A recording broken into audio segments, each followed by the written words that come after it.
Selamat siang sahabat Jawa Timur, kembali berjumpa bersama saya Tika Amsar dalam Jatim News Today, Breaking News Update COVID-19 yang disiarkan serentak di Asosiasi Lembaga Penyiaran Publik Lokal Jawa Timur. Disiarkan di Suara Sidoarjo, Persada Kabupaten Blitar, Pradia Suara Tuban, Ralita Pamekasan, Mahardika Kota Blitar, Ersal Nganjuk, Suara Gresik, Suara Madiun, dan Malowopati Bojonegoro.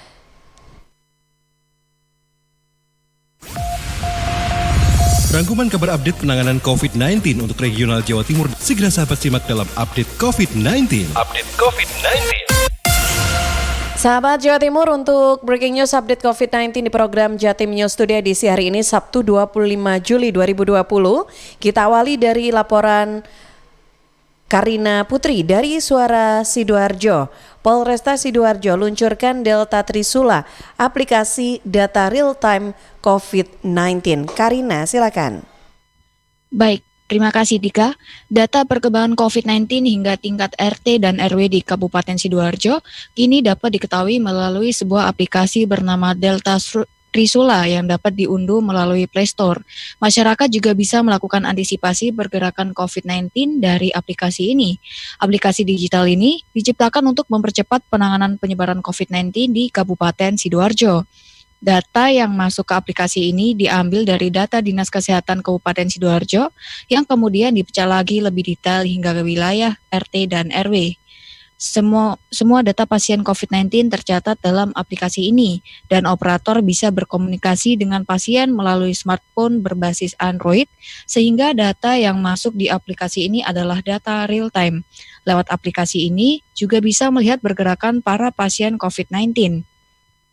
Apabila ada pasien positif COVID-19 yang keluar dari tempat isolasi, akan muncul sinyal suara peringatan di aplikasi ini. Selanjutnya, operator akan melaporkan ke petugas di lapangan untuk mencari pasien tersebut dan dikembalikan ke tempat isolasi. Aplikasi Delta Trisula ini juga membangun sinergitas antar tiga pilar serta Dinas Kesehatan di Kabupaten Sidoarjo dalam penanganan COVID-19, termasuk terkait penyajian data. Nur Ahmad Saifuddin, Wakil Bupati Sidoarjo, turut mengapresiasi terobosan yang dilakukan Polresta Sidoarjo karena dapat mempercepat penanganan penyebaran COVID-19. Demikian update berita Jatim News Today, kembali ke studio bersama Dika. Terima kasih Karina Putri dari Suara Sidoarjo. Dan sahabat Jawa Timur, selanjutnya kita akan update kabar dari Nganjuk bersama Agustin Merdekawati dari Ersal Nganjuk. Penambahan 6 kasus konfirmasi positif. Agustin, silakan dengan laporan selengkapnya.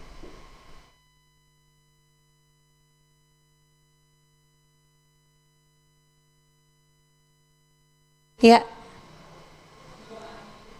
Oke, Agustin. Ya, Oke, baik, silakan dengan laporan selengkapnya. Ya, terima kasih Atika. Setelah sempat terhenti sehari, jumlah pasien terkonfirmasi positif COVID-19 bertambah lagi. Total ada 6 orang yang dipastikan terinfeksi virus corona. Salah satunya baru diketahui statusnya saat meninggal dunia. Juru bicara gugus tugas percepatan penanganan COVID-19 Nganjuk, Dr. Hendrianto mengatakan, satu penderita COVID-19 baru yang meninggal adalah lansia asal Tanjung Anom. Perempuan berusia 73 tahun yang sebelumnya dirawat di Rumah Sakit Bayangkara Kediri dan meninggal pada hari Selasa 22 Juli 2020 terkait penyakit penyerta yang diteritanya Hendri belum bisa menyebutkan dengan alasan sampai kemarin masih belum ada keterangan secara detail. Hanya saja hasil swab pasien memang baru keluar kemarin dan dinyatakan positif. Selain lansia tersebut ada pula pemuda berusia 20 tahun asal Tanjung Anom yang juga terkonfirmasi positif COVID-19 yang tertular setelah melakukan kontak dengan pasien positif corona dari daerah setempat. Dengan penambahan 2 kasus tersebut, kasus COVID-19 di Kecamatan Tanjung Anom tergolong tinggi, yakni sebanyak 18 kasus. Menduduki urutan ketiga di bawah Kertosono dan Ngeronggot. Selain 2 pasien tersebut, 3 pasien COVID-19 lainnya berasal dari beberapa kecamatan di Nganjuk, mulai laki-laki berusia 40 tahun asal Ngeronggot yang dirawat di Rumah Sakit Tulungrejo Pare, Kabupaten Kediri, kemudian perempuan berusia 60 tahun asal Kertosono yang dirawat di RSUD Jombang, ada pula laki-laki berusia 51 tahun asal Baron yang dirawat di RSUD Nganjuk. Pasien asal Baron tersebut kontak dengan pasien 133. Dengan penambahan 6 pasien, kini total kasus COVID-19 di Nganjuk menjadi 117 orang. Kembali ke studio.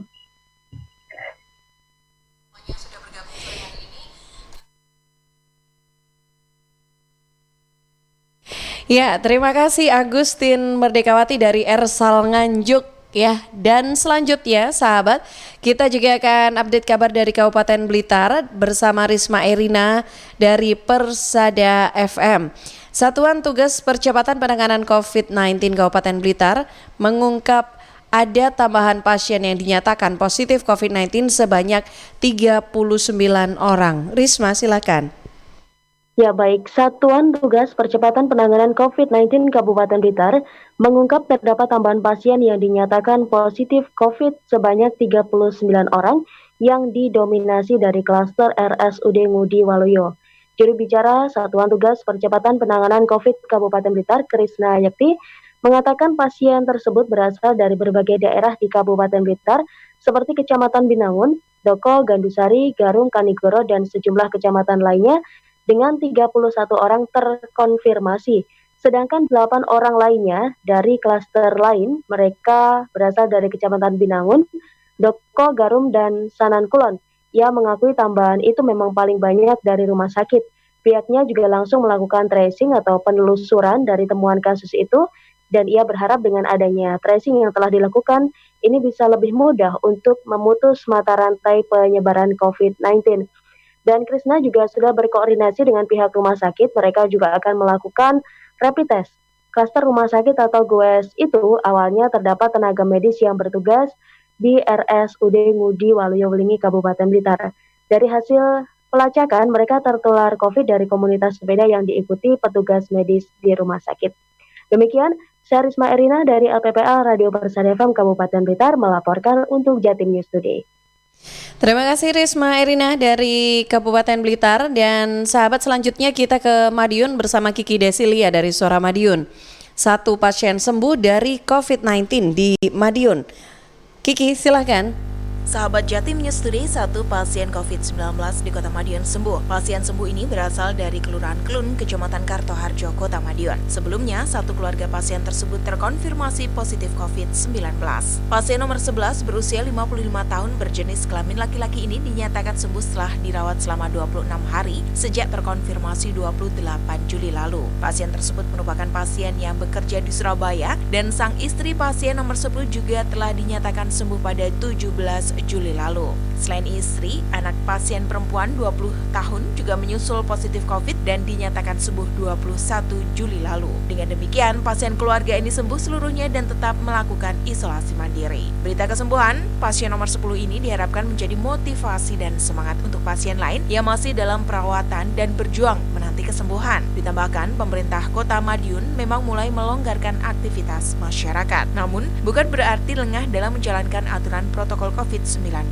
Pemerintah Kota Madiun terus mengingatkan kepada seluruh masyarakat melalui media sosial dan siaran keliling untuk meminta masyarakat mematuhi protokol kesehatan COVID-19 dimanapun berada, serta memikirkan kembali jika akan berpergian keluar kota. Sahabat, informasi sesuai dashboard.madiunkota.go.id, persebaran COVID-19 di Kota Madiun per tanggal 24 Juli 2020 terdata pasien suspek sebanyak 1 orang, pasien konfirmasi sebanyak 25 orang, dan sembuh 14 orang. Saya Kiki Deslia, Radio Suara Madiun untuk Jatim News.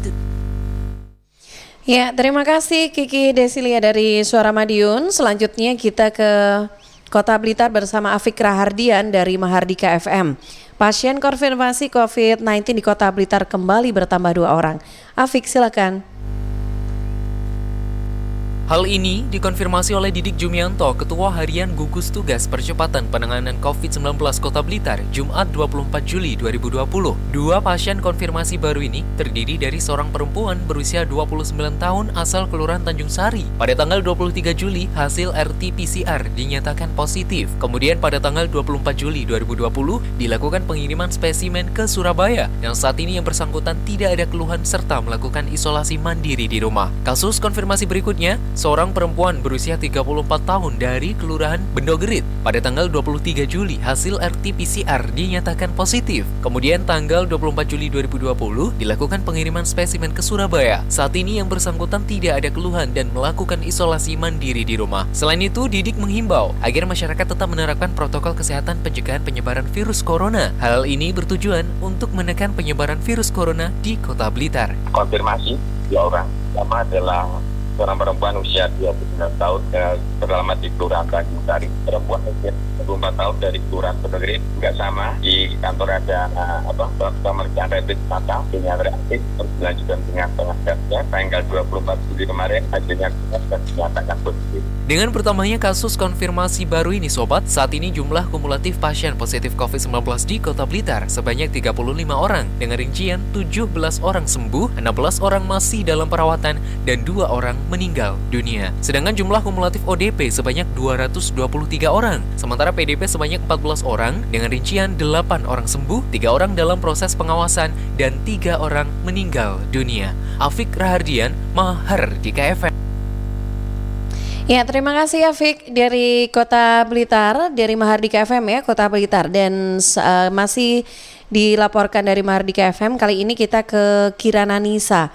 Pemkot Blitar tegaskan seluruh pembiayaan pasien konfirmasi COVID-19 di rumah sakit penyangga akan ditanggung pemerintah kota. Kirana. Pemerintah Kota Blitar saat ini tengah meninjau beberapa rumah sakit swasta untuk disiapkan menjadi rumah sakit penyangga COVID-19. Hal ini sebagai antisipasi pemerintah kota jika sewaktu-waktu ada lonjakan pasien konfirmasi COVID-19. Seluruh pembiayaan pasien di rumah sakit penyangga ini pun nantinya ditanggung pemerintah kota. Hakim Sisworo, Sekretaris Tim Gugus Tugas Percepatan Penanganan COVID-19 dikonfirmasi di depan kantor DPR di Kota Blitar, Jumat 24 Juli 2020 mengatakan, seluruh pembiayaan perawatan pasien konfirmasi di rumah sakit penyangga nantinya ditanggung oleh pemerintah Kota Blitar, mengingat klaim pembiayaan tidak bisa masuk di Kemenkes RI. Pemerintah kota telah menyiapkan dana khusus bagi pasien selama dirawat di rumah sakit swasta atau rumah sakit penyangga COVID-19. Lebih lanjut, Hakim menyebut akan berkoordinasi dengan tim gugus tugas karena saat ini masih dalam tahap peninjauan kesiapan 5 rumah sakit swasta di Kota Blitar, baik dari sarana prasarana hingga situasi rumah sakit. Pihaknya berharap kelima rumah sakit ini masing-masing bisa menyediakan ruang isolasi bagi pasien konfirmasi COVID-19 dengan keluhan ringan dan sedang. Ini nanti jam 1 masih dirapatkan. Kalau kita berharap semuanya menyediakan isolasi. Dan itu nanti klaim pembiayaannya karena nggak bisa masuk di klaim Kemenkes. Selain untuk mengantisipasi lonjakan pasien konfirmasi, rumah sakit penyangga ini juga untuk membackup rumah sakit rujukan RSUD Mardi Waluyo, yang mana hingga saat ini dari 23 ruang isolasi yang disiapkan rumah sakit, 22 diantaranya telah terisi. Kirana Nisa, Mahardika. Terima kasih Kirana. Dan selanjutnya sahabat kita ke Realita FM Pamekasan bersama Holik Maulidi, Forum Relawan Penanggulangan Bencana Pamekasan Antisipasi Lawan Titik Jenuh para relawan menghadapi COVID-19. Holik silakan. Forum Relawan Penanggulangan Bencana atau FRPB Kabupaten Pamekasan melakukan banyak cara untuk mengantisipasi melawan titik jenuh yang dialami para relawan dan masyarakat yang tengah menghadapi pandemi COVID-19. Budi Cahyono sebagai koordinator FRPB Pamekasan mengatakan, dalam segala situasi dan kondisi yang dihadapi setiap orang, tentunya pasti ada masa akan mengalami kejenuhan. Terlebih lagi, datangnya musibah wabah pandemi COVID-19 telah setengah tahun, yang pastinya membuat kondisi seluruh masyarakat jenuh. Budi menyampaikan antisipasinya yakni ketika telah melakukan penyemprotan disinfektan sekaligus mengedukasi masyarakat sambil lalu bersantai dengan duduk bercerita dan sharing-sharing dengan relawan dan para masyarakat. Selain relaksasi pikiran dan badan sejenak, juga dapat mengetahui keluh kesah masyarakat saat pandemi. Memang kita sadari kejenuhan itu pasti ada, siapapun itu, bukan hanya relawan. Kita jalan sebentar, jadi kita jalan bersama-sama, kita duduk-duduk, kita cerita, kita sharing apa yang Nah ini memang wajar ya, ada satu titik jenuh yang memang akan terjadi pada siapapun. Namun titik jenuh itu bukan berarti kita untuk mengendorkan tapi kita beristirahat sejenak, barang 1-2 hari, setelah itu kita berangkat lagi. Karena kita punya tanggung jawab moral, punya tanggung jawab secara kemanusiaan kepada masyarakat. Budi Cahyono menambahkan, ketika para relawan mengalami titik jenuh, bukan berarti akan mengendorkan semangat untuk melaksanakan pengabdian kepada masyarakat. Namun dengan istirahat 1-2 hari, para relawan akan berangkat dan kembali melakukan tanggung jawab moral dan kemanusiaan yang sedang diemban kepada masyarakat. Holik Maulidi, Realita FM Pamekasan. Terima kasih Holik Maulidi dari Realita FM Pamekasan. Selanjutnya kita ke LPPL Malawapati FM bersama Iwan Siswoyo. Dinas Kesehatan Bojonegoro terapkan standar ketat bagi pasien dengan gejala klinis COVID-19. Iwan, silakan. Ya, sahabat, Dinas Kesehatan atau Dinkes Kabupaten Bojonegoro selalu menerapkan standar ketat untuk pasien yang dirujuk ke RSUD R. Susatyo Jatikusumo Bojonegoro. Jika ada gejala klinis COVID-19 pada pasien, maka langkah pertama adalah dilakukan rapid test. Jadi, tidak semua pemeriksaan penunjang ini diberlakukan ke semua pasien. Hal itu disampaikan Kabid Pencegahan dan Pengendalian Penyakit Dinkes Bojonegoro Dr. Weni Dia menanggapi kabar yang menyebar di Facebook terkait pasien yang diindikasi terpapar COVID-19. Dr. Weni menjelaskan, rapid test memang bukan alat diagnostik COVID-19, namun tes ini hanya sebagai screening awal dan tetap harus dilanjutkan dengan swab, PCR atau TCM untuk mendiagnosa COVID-19. Tiap pasien dengan gejala klinis COVID-19 akan diuji rapid test dan akan dilanjutkan dengan tes swab PCR atau TCM. Jadi, jika tidak ada gejala klinis COVID-19, maka pasien tidak akan dilakukan uji rapid test. Sementara untuk update sebaran COVID-19 di Kabupaten Bojonegoro per tanggal 24 Juli 2020 jam 6 petang kemarin, kasus positif dinyatakan sembuh sebanyak 5 orang. Pasien tersebut dari Kecamatan Dander 1 orang, Borno 1 orang, dan Kanor 3 orang. Namun, masih ada penambahan baru sebanyak 3 orang di Kecamatan Temayang 1 orang, Bojonegoro 1 orang, dan Gayam 1 orang, sehingga kasus konfirmasi positif 41 orang. Untuk konfirmasi positif kumulatif sebanyak 231 orang, meliputi dirawat 41 orang, sembuh 166 orang, dan meninggal dunia 24 orang, serta kasus suspek sebanyak 12 orang. Demikian Iwan Siswoyo, LPPL Malowpati FM Bojonegoro, untuk Jatim News Today. Terima kasih Iwan Siswoyo. Informasi yang disampaikan sebagai info terakhir yang bisa kita bagikan dalam Breaking News Update COVID-19 di program Jatim News Today edisi hari ini. Anda bisa ikuti kembali setiap Senin sampai Sabtu jam 11:05 waktu Indonesia Barat yang disiarkan serentak di Asosiasi Lembaga Penyiaran Publik Lokal Jawa Timur. Disiarkan di Suara Sidoarjo, Persada Kabupaten Blitar, Pradia Suara Tuban, Ralita Pamekasan, Mahardika Kota Blitar, Ersal Nganjuk, Suara Gresik, Suara Madiun, dan Malowpati Bojonegoro. Saya Tika Amsar dari Suara Sidoarjo. Selamat siang. Perkembangan penanganan COVID-19 untuk wilayah regional Jawa Timur sudah sahabat simak dalam Update COVID-19. Update COVID-19 bisa sahabat simak Senin sampai Sabtu jam 11 siang. Persembahan dari Asosiasi Lembaga Penyiaran Publik Lokal Jawa Timur.